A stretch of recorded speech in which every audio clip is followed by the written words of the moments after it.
I walked into my brother's engagement party, already feeling out of place. Crystal glasses clinked, music hummed, perfume hung heavy in the air. Then I heard her.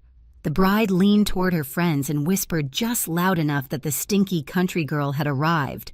Laughter followed. My chest tightened, but I didn't react. None of them knew I was standing in a hotel I owned, or that this night wasn't ending in toasts. Before I get into what happened next, tap like and tell me where you're listening from and if you've ever been quietly underestimated, because what happened after that whisper changed everything forever. My name is Peyton Burns. I'm 32, and for most of my life, I've learned how to take up very little space. I speak softly. I listen more than I talk. I wear simple clothes that don't announce anything about me. Not because I lack confidence, but because I learned early that being underestimated can be safer than being noticed. I grew up in a small town where everyone knew everyone else's business. My older brother Ethan was the star. Teachers loved him. Neighbors praised him. My mother Margaret built her pride around him without ever meaning to hurt me. It just happened. At the dinner table, his achievements filled the room. Mine were met with polite nods, like background noise. The only person who truly saw me was my grandmother. She had a way of holding my hand a second longer than necessary, like she was grounding me in the world. When I was a teenager, she told me I was a builder. Not of houses or things, but of stability. She promised me a necklace that had been passed down through the women in our family. She said it would be mine one day because I would need the reminder more than anyone else. I left home at 18 with a single suitcase and no goodbye party. I worked whatever job I could find, starting at the very bottom in hotels. Long hours, sore feet, quiet nights eating takeout alone. Over time, I moved up. I learned how everything worked. I saved. I invested carefully. I didn't tell my family. They never asked. For years, I sent money back anonymously. Payments, bills, repairs, medical costs. I didn't want credit. I just wanted them to be okay. So when the invitation to Ethan's engagement party arrived late, and almost as an afterthought, I still went.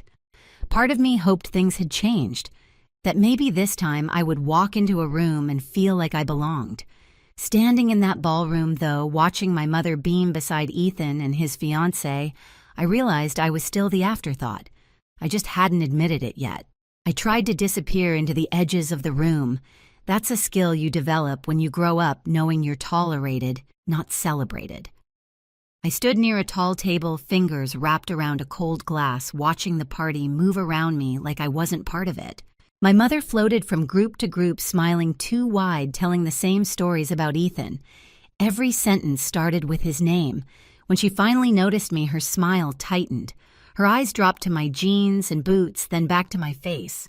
She leaned in and asked quietly but pointedly if I'd considered wearing something more appropriate. She said Ethan's fiancé came from a refined family, stressing the word like it was a correction. I told her I came straight from work. She sighed the same tired sigh she'd used my whole life and turned away before I finished the sentence. That's when I saw it. The necklace. It rested against Lena's collarbone, catching the light every time she laughed. The delicate chain, the small familiar pendant, my grandmother's necklace, the one she'd promised to me while squeezing my hand in a hospital room that smelled like antiseptic and fading hope. My stomach dropped so hard I felt dizzy. I watched Lena move through the crowd, graceful and polished, accepting compliments like they were owed to her. The necklace looked wrong on her, not because she didn't look good, but because it didn't belong there. I was still staring when she found me.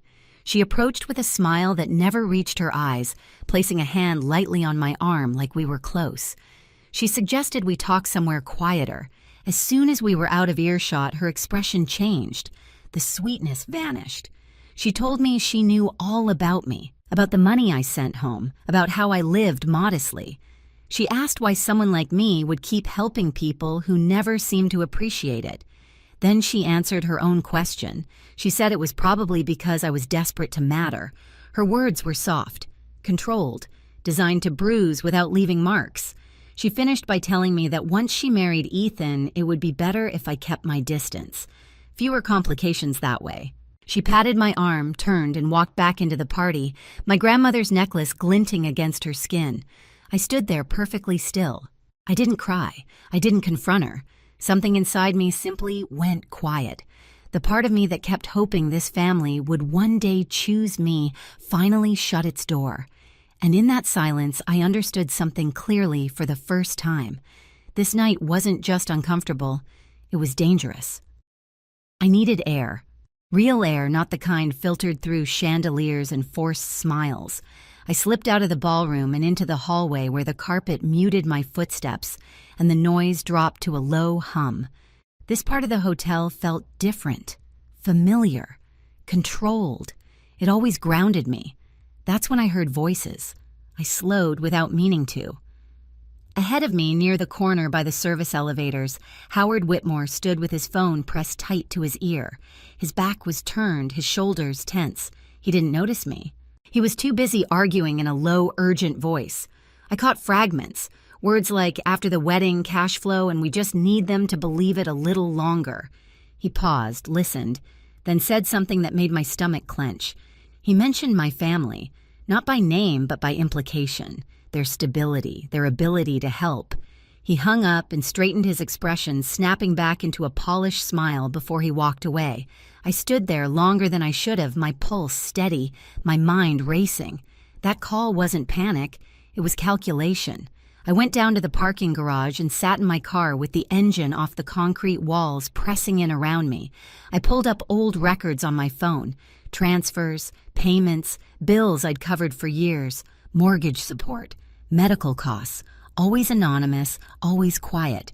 My family thought they were doing fine on their own, and apparently someone else thought that meant opportunity.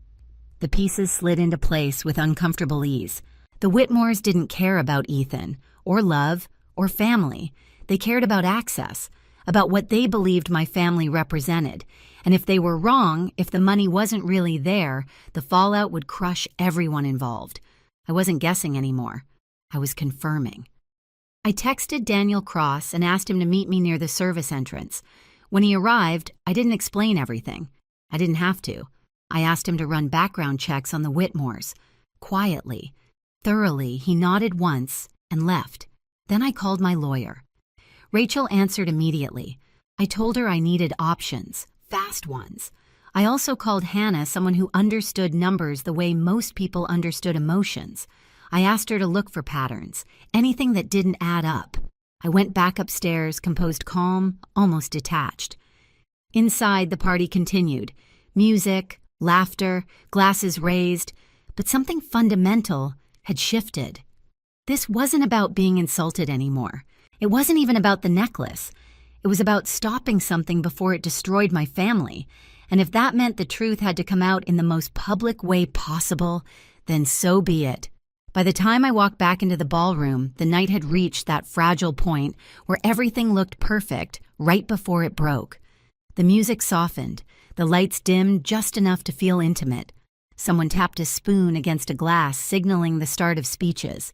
Howard Whitmore was already making his way toward the small stage champagne flute in hand, smiling like a man who believed the room belonged to him. Lena stood beside Ethan, her hand looped through his arm, my grandmother's necklace resting exactly where it shouldn't have been. My mother sat near the front, beaming, unaware that the ground beneath her chair was about to disappear. Daniel crossed my line of sight and gave the smallest nod. Hannah's text came in seconds later. "You were right. It's worse than we thought." Rachel followed with a single sentence. "Everything is verified. You're clear." I didn't feel triumph. I felt calm. Howard cleared his throat and began talking about family, about trust, about how honored they were to be joining ours. His voice carried confidence practiced over years of telling people what they wanted to hear. He raised his glass toward Ethan and Lena and spoke about legacy, about building something lasting together. That was my cue. I sent one word to Daniel: now. The screens behind the stage flickered. A few guests laughed, assuming it was a glitch. Then the slideshow of engagement photos vanished, replaced by a stark white page filled with official-looking text. The room went quiet in stages like a wave rolling through a stadium. Howard's smile froze. The document on the screen showed a financial summary. Clean, simple, names highlighted, numbers rounded, payments flowing into places they shouldn't have. Another page followed. A different state. The same pattern. Then a third, and a fourth. The room filled with murmurs as people leaned forward trying to make sense of what they were seeing. Howard stammered into the microphone, calling it a mistake, a technical issue. He motioned frantically toward the booth. No one moved. The next image appeared, a photo of Lena, younger, different hair, different name beneath it. She went still. The color drained from her face as quickly as if someone had pulled a plug. Elaine Whitmore reached for Howard's arm, whispering urgently, but there was nowhere left to hide. The documents kept changing. Reports, summaries, patterns anyone could follow if they were willing to look. Ethan turned to Lena, confusion written across his face. He searched hers for reassurance and found none. My mother looked between them, her smile gone, her hands clasped too tightly in her lap. I stepped forward, then the sound of my boots against marble cutting through the silence. Conversations died mid-sentence. Heads turned. I felt hundreds of eyes land on me, some recognizing me for the first time all night. Daniel's voice came through the speaker, steady and professional, introducing me not as a guest, but as the person responsible for the room they were standing in. I took the microphone gently from Howard's hand. He didn't resist. "I'm sorry to interrupt," I said, my voice even, "but I think everyone deserves to know what they're celebrating." Lena finally found her voice. She accused me of lying, of being jealous, of trying to ruin her happiness because I couldn't stand being on the outside. Her words came fast, sharp, desperate. I didn't argue. I didn't raise my voice. I simply gestured to the screens. "These records were reviewed by professionals," I said.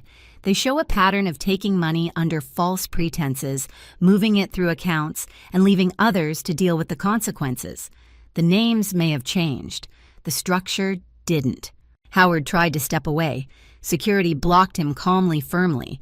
Elaine began to cry, insisting there had been a misunderstanding, that everything could be explained. "That's exactly what this is for," I said quietly. The doors at the back of the ballroom opened.